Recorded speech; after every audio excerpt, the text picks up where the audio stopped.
MERKEZ is a roll and write game for 1 to 5 players. In this game, you're an urban planner and your goal is to impress the current mayor by getting the most points with your blueprint. Showing plans to build schools with bike roads, hospitals, provide fundings and free Wi-Fi, assign civil servants to the buildings.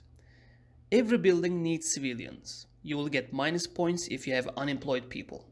Even if you can't build a building, you have to build a road on every turn, whatever curve the die allows. This game comes with 6 region dice, 3 promise dice and 1 road die, 25 promise cards and some player sheets and 5 pencils.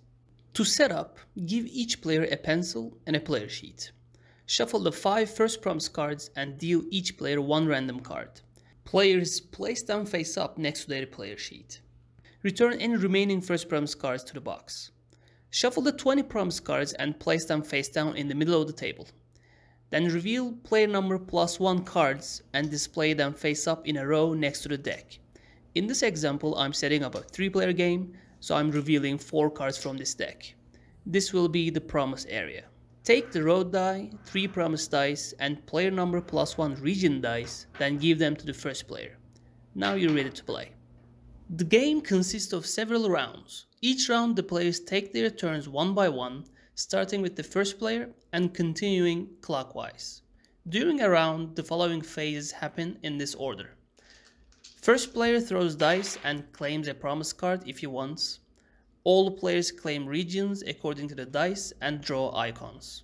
After some number of rounds, the game ends when no free spots remain on any player's player sheet. Players then score points by the icons they've drawn in their colored regions, and gain or lose points depending on their promises. The player with the highest score wins the game. Now let's look at each phase of the game. The first player throws all dice to create a dice pool. Then he can claim one of the promise cards and place it next to his player sheet. Reveals another promise card from the deck. If the first player rolls a pair, he can replenish all the face-up cards with the new cards from the deck, placing the current cards under the bottom of the deck. Starting with the first player, each player takes a turn. During their turn, the first player chooses one of the region dice from the pool and claims it by placing the die on the same numbered mosque on their player sheet.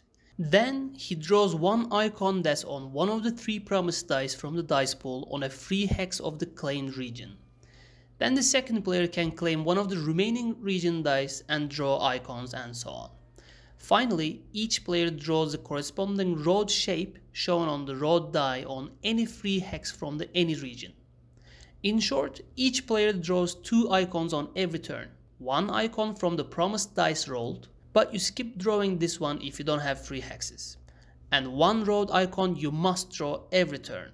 If the first player rolls a pair, he can claim both dice, which allows him to claim any region he wants and draw the same icon that was on one of the 3 promised dice from the pool.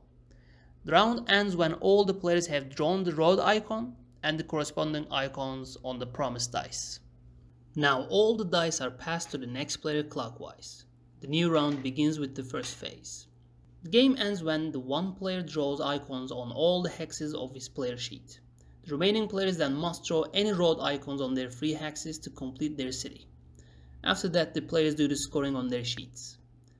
There are 9 types of criteria to look at when calculating the final score, and the most important one is the political stability.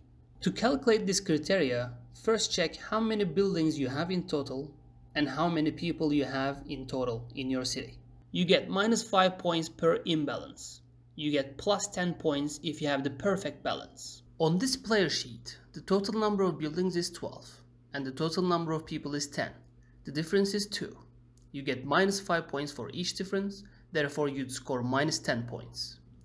If there was an equal number of buildings and people, you'd score +10 points. Another important criteria is your promise cards. If you keep your promises, you'll gain points, but if you fail to keep them, you'll lose points accordingly. Please refer to the rulebook for details and examples in scoring. Thank you for watching. We're going to build a brand new city. Hell yeah!